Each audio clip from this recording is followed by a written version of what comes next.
স্বাগত জানাচ্ছি আমি বেলায়েত হোসেন।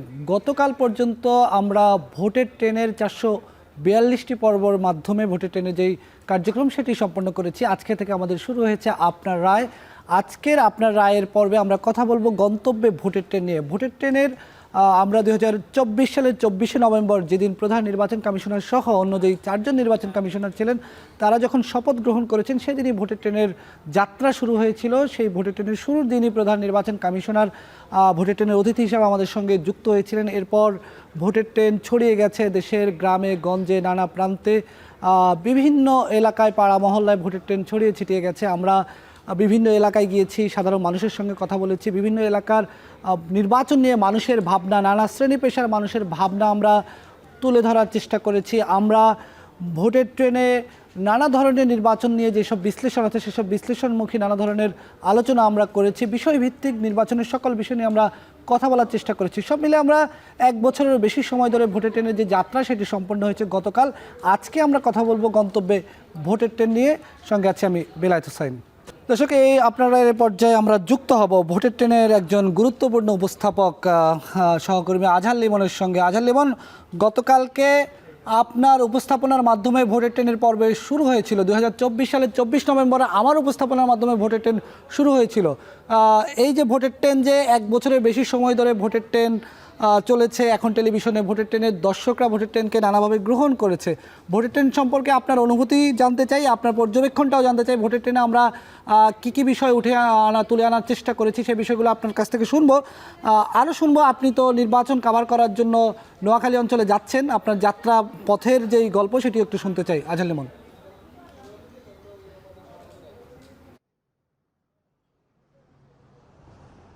বেলায়েত, গণঅভ্যুত্থান পরবর্তী যে একটি নির্বাচন, সেই নির্বাচন নিয়ে সবার আগে মনে হয় এই ভোটের ট্রেনই কথা বলেছে বাংলাদেশের এই যদি বলি যে মিডিয়া বা গণমাধ্যম পরিসরে। এবং আমরা আমাদের এই অনুষ্ঠান করতে গিয়ে যে বিষয়গুলো আমাদের যারা বড় আছেন, অভিভাবক আছেন, তারা আমাদেরকে যেভাবে বলেছেন, আমরা যে বিষয়গুলো মাথায় রেখেছি সেটি হলো যে ভোট নিয়ে মানুষকে সচেতন করাই ছিল মূল উদ্দেশ্য। এবং সেই উদ্দেশ্যের জায়গায় কিন্তু আমরা এই গণঅভ্যুত্থান পরবর্তী নির্বাচন, সেইখানে মানুষ যাতে বুঝে শুনে ভোট দেয়, বিশেষ করে সংস্কারের যে আলোচনা সেইগুলো নিয়ে কিন্তু আমরা কথা বলেছি।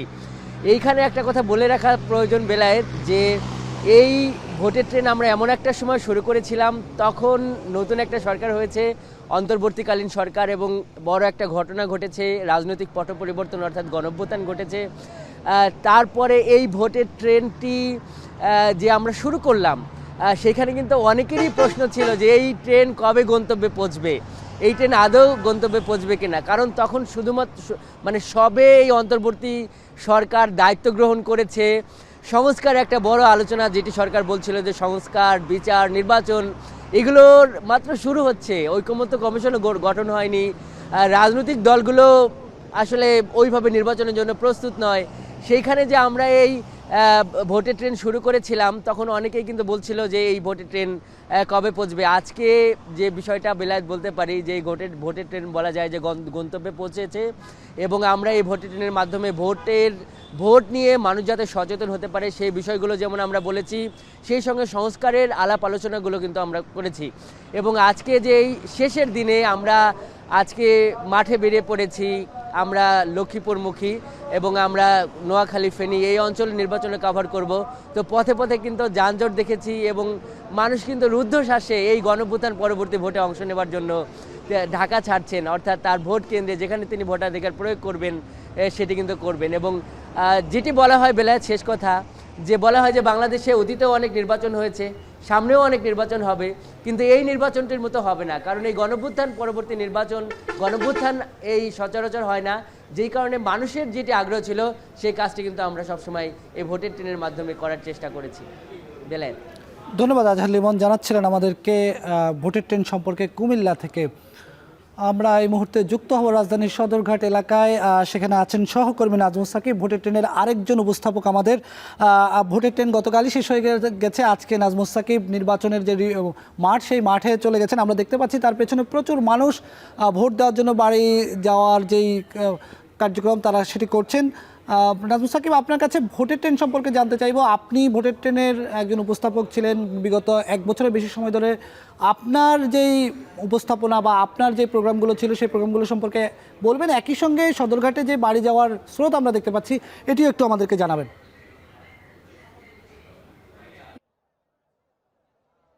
বিলায়েত, আমরা কিন্তু আসলে দীর্ঘ একটা সময় আপনি সহ এবং আমাদের আরও সহকর্মী আজহার লিমন, হাসিব বিল্লাহ সহ আরও বেশ কয়েকজন সহকর্মী কিন্তু আমরা এই ভোটের ট্রেনটি দীর্ঘ সময় ধরে দেখছিলাম এবং মানুষের মধ্যে ভোট পেয়ে যে প্রত্যাশা, মানুষের মধ্যে একটি তাদের যে রায় দেওয়ার যে প্রত্যাশা, সেই প্রত্যাশাগুলো কিন্তু দেখছিলাম। আমি একটু দেখাতে চাই যে আমরা কিন্তু এই মুহূর্তে আছি সদরঘাটে। এই সদরঘাটেও কিন্তু সেই একই রকম আমরা যে আগের বিভিন্ন লাইভে যুক্ত হতাম, বিভিন্ন জায়গায় আসলে সরাসরি যুক্ত হতাম, তাদের কথাবার্তা শুনতাম, সেসব জায়গায় কিন্তু আমরা দেখেছি যে তাদের যেই ভোট নিয়ে প্রত্যাশা, এবং যেহেতু কালকে দিনটি পেরোলে আগামী পরশু দিন অর্থাৎ বৃহস্পতিবার তাদের যে কাঙ্ক্ষিত রায় তারা সেটা দিবেন, সেই রায় দেওয়ার যে প্রতীক্ষা এবং রায় দেওয়ার জন্য তাদের যে আকুলতা সেটা কিন্তু সদরঘাটে দেখা যাচ্ছে।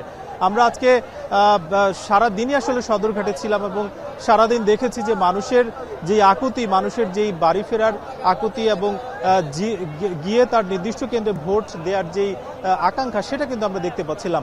এখন একেবারে সন্ধ্যা পেরিয়ে গিয়েছে, বলা যায় যে প্রায় 8টা বেজে গিয়েছে।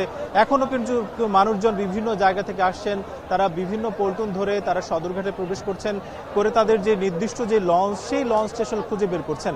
কিছুক্ষণ আগে আমরা দেখেছি যে লঞ্চগুলো একেবারে উপচে পড়া ভিড় ছিল এবং বলা যায় যে প্রায় 1 ঘন্টা আগে, কোনোটি 1.5 ঘন্টা আগেই কিন্তু তাদের যেই লঞ্চটি কিংবা তাদের যেই যাত্রা সেটা কিন্তু আসলে শুরু করে দিয়েছে। ফলে আমরা দেখেছি যে মানুষ প্রায় হাজারে হাজারে মানুষ প্রতিটি লঞ্চে ভরে তারা কিন্তু সদরঘাট থেকে বেরিয়েছেন এবং তাদের প্রত্যাশার কথা শুনছিলাম। তারা বলছেন যে একটি কাঙ্ক্ষিত যে তাদের যেই প্রত্যাশা, তাদের যেই সুষ্ঠু নির্বাচনের প্রত্যাশা, সেটা আসলে আগামী বৃহস্পতিবার তারা দেখতে চান।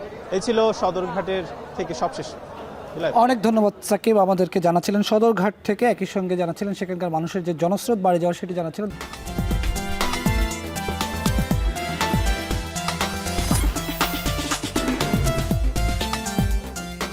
দর্শক স্বাগত আরেকবার, দেখছেন আপনার রায়ের সঙ্গে যুক্ত আছে আমি বেলায়েত হোসাইন।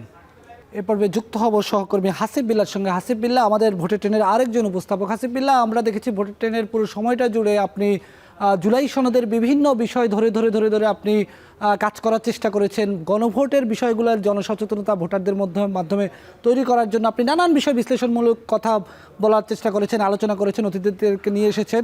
আমি একটু মোটা দাগে পুরো আপনার যে পর্বগুলো আপনি করেছেন এখানে সবগুলোর একটু সামারি আপনার কাছ থেকে শুনতে চাই। একই সঙ্গে আপনি তো ভোট কাভার করতে সিরাজগঞ্জ যাচ্ছেন, এই মুহূর্তে গাজীপুর আছেন, যাওয়ার পথে কি দেখছেন, মানুষের উৎসব কতটা আছে একটু আমাদেরকে জানাবেন হাসিব।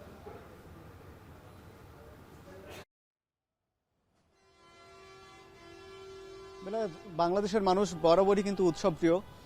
দেখা যায় যে ঈদকে কেন্দ্র করে যেভাবে মানুষের ঢল নামে গ্রামের বাড়ির উদ্দেশ্যে, ঠিক তেমনই আমরা দেখেছি ঢাকা থেকে আমরা যাচ্ছি সিরাজগঞ্জের দিকে। যাত্রা পথে আমরা দেখেছি যে রাস্তার বিভিন্ন স্থানে মানুষ দাঁড়িয়ে আছে যানবাহনের জন্য, কিন্তু যানবাহন না পেয়ে তারা দীর্ঘক্ষণ সেই বিকেল থেকে সন্ধ্যা থেকে তারা দাঁড়িয়ে রয়েছে।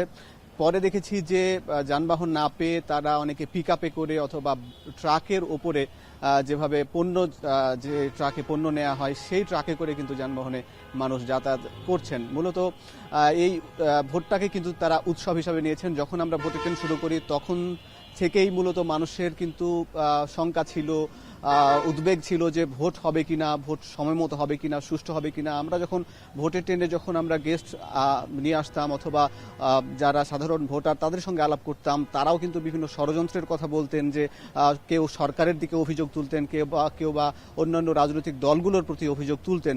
কিন্তু সব মিলিয়ে কিন্তু নির্বাচনের এই ট্রেন গন্তব্যে পৌঁছে গেছে এবং সেখানে সবাই ভোট দেওয়ার জন্য উৎসুক। যদিও এই সরকারের যে ম্যান্ডেট ছিল বিচার, সংস্কার এবং এই নির্বাচন, তার মধ্যে সংস্কারের ক্ষেত্রে রাজনৈতিক দলগুলোর মধ্যে দেখা গেছে যে অনেকেই বলেছে যে গণ অভ্যুত্থানের আকাঙ্ক্ষা, যে দীর্ঘ যে এই সংবিধানের 72 সংবিধানে যে কাঠামোর মধ্যে যে ফ্যাসিবাদী যে কাঠামো বা সিস্টেম লুকিয়ে রয়েছে, সেইগুলো কিন্তু বাদ দেওয়ার জন্যই এই যে 84টি বিষয়ে নিয়ে রাজনৈতিক দলগুলো দীর্ঘদিন প্রায় 9 মাস যে আন্তরিকতা দেখিয়েছে এবং তার ফলে যে জুলাই সনদ স্বাক্ষর করেছে, 84টি বিষয়ে একমত হয়েছে এবং সেখান থেকে যে 48টি বিষয়ে যে গণভোটে যাচ্ছে, মানুষের মধ্যে কিন্তু ধারণা কম রয়েছে যে গণভোটের ডিটেলস। কারণ আমি খেয়াল করেছি যে বাংলাদেশের মানুষ সংবিধান সাধারণত কম পড়েন, এই জন্য তাদের সংবিধান বিষয়ে ধারণা কম, এই জন্য মূলত গণভোটের ব্যাপারে তাদের কিছুটা ধারণা কম। কিন্তু তারা মনে করেন যে এই গণভোটের মধ্য দিয়ে সংস্কার হবে, দেশের পরিবর্তন হবে এবং ক্ষমতার ভারসাম্য আসবে। এই ব্যাপারে তারা গণভোটে হ্যাঁ দেওয়ার জন্যই কিন্তু অনেকেই আগ্রহ করছেন এবং তার ফলের অপেক্ষায় মূলত বেলায়েত। এই ছিল সবশেষ। জি, অনেক অনেক অনেক ধন্যবাদ হাসিব আমাদেরকে জানাচ্ছিলেন ভোটের ট্রেনের সম্পর্কে তার যে পর্যবেক্ষণ সেটি।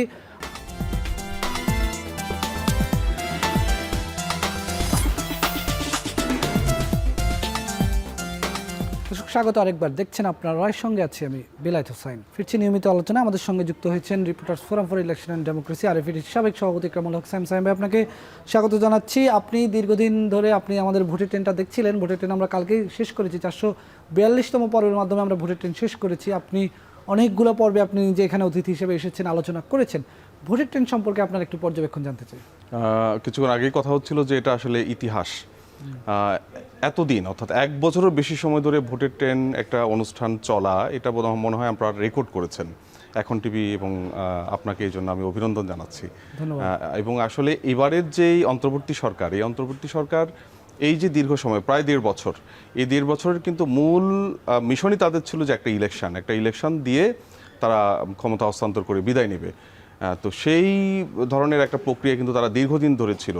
আপনি জানেন যে এর আগে যে তত্ত্বাবধায়ক সরকারগুলো হতো, তারা 3 মাসের একটা সময়ের মধ্যে একটা নির্বাচন আয়োজন করত। কিন্তু এই অন্তর্বর্তী সরকার যেহেতু একটু গণ অভ্যুত্থানের মধ্য দিয়ে আসছে, তাদের নির্বাচনের পাশাপাশি সংস্কার এবং বিচার এই বিষয়টিও একই সাথে ছিল। রাষ্ট্র সংস্কারের অনেকগুলো বিষয় নিয়ে তারা কাজ করেছেন, প্রস্তাবনা তৈরি করেছেন এবং সেখান থেকে গণভোটের বিষয় আছে। এবং এটা নিঃসন্দেহে বাংলাদেশের ঐতিহাসিক যেমন একটা নির্বাচন হতে যাচ্ছে এবং ভোটের ট্রেনও সেই ইতিহাসের সাথে একটা দৃষ্টান্ত তৈরি করলো। জি, আমরা আজকের পর্বের নাম দিয়েছি গন্তব্যে ভোটের ট্রেন। মানুষ কিন্তু তার গন্তব্যে ছুটে যাচ্ছে। আমরা আজকে সারাদিন ধরে যেই ভিডিওগুলো দেখে আমি নিজেও আবেগপ্রবণ হয়ে পড়েছি। গত 3টা সংসদ নির্বাচন আমি কাভার করেছি। আমি ভোট দিতে পারিনি কখনো দায়িত্ব পালনের কারণে, কিন্তু ভোট যে দিতে পারবো না এটা নিয়ে খুব একটা আক্ষেপও ছিল না, কারণ ভোটের ফলাফলটা আমরা সবাই জানতাম। কিন্তু এবারের নির্বাচনে ভোটটা দিতে চেয়েছিলাম, দায়িত্ব পালনের কারণে ঢাকায় আছি, নির্বাচন কাভার করতে হবে আমাদেরকে, এলাকায় গিয়ে ভোট দিতে পারছি না। কিন্তু মানুষের যে স্রোত দেখতে পাচ্ছেন, এটা নিয়ে আপনার অনুভূতি কী স্যার? এটাকে কীভাবে, এটা আপনার কাছে আপনি কোন এলাকার ভোটার যদি বলেন, এবং আপনি যে ভোট দিতে পারবেন না, এই বিষয়টা আপনার কাছে কেমন লাগছে? আমি 2001-এর পরে আর ভোট দিতে পারি নাই। সংসদ নির্বাচনে, লোকাল নির্বাচনে হয়তো ভোট দিয়েছি।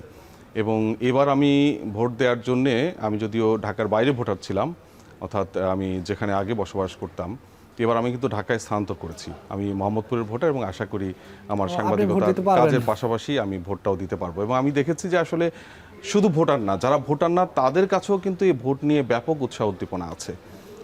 এবং একই সাথে আন্তর্জাতিক যে মহল, তাদের কাছেও তারাও কিন্তু এই ভোটকে গভীরভাবে পর্যবেক্ষণ করছে। গত যে 3টি নির্বাচন ছিল, এই 3টি নির্বাচন কিন্তু বিদেশি পর্যবেক্ষণ ছিল না, এবং আন্তর্জাতিক দাতা সংস্থাগুলো সেখানে ইলেকশন কমিশনকে কিন্তু কারিগরি বলেন, অর্থনৈতিক বলেন, এসব দিক থেকে গত 3 নির্বাচনে সহযোগিতা করেনি। একই সাথে যে বিভিন্ন ধরনের যে নাগরিক সংগঠনগুলো আছে, দেশীয় যে পর্যবেক্ষক সংস্থাগুলো আছে, এদেরকেও কিন্তু অর্থায়ন আন্তর্জাতিক দাতা সংস্থাগুলো করেনি, কিন্তু এবার কিন্তু করেছে।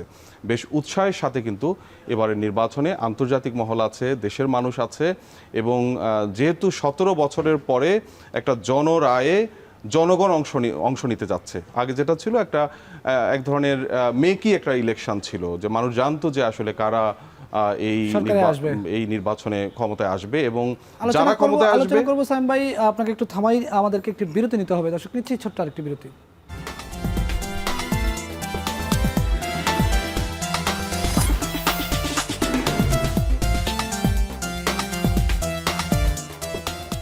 স্বাগত আরেকবার, দেখছেন আপনার রায়। আলোচনা করছিলাম গন্তব্যে ভোটের ট্রেন, এ বিষয়ে যুক্ত আছেন কামরুল হক সাইম ভাই। সাইম ভাই, আমরা যে আলোচনা করছিলাম, এই যে মানুষের স্রোত, আমি জানি না শেষ কবে আমরা ভোটের জন্য এইভাবে মানুষের স্রোত দেখেছি, বাড়ি যাওয়ার জন্য, গ্রামে ফেরার জন্য। মানুষ সাধারণত এই দৃশ্যগুলো আমরা কখন দেখি? ঈদের সময় দেখি যে মানুষ এভাবে ট্রেনের ছাদে, লঞ্চের ছাদে, যেভাবে হোক মানুষ ঝুলে বাড়িতে যাওয়ার চেষ্টা করে জীবনের ঝুঁকি নিয়ে।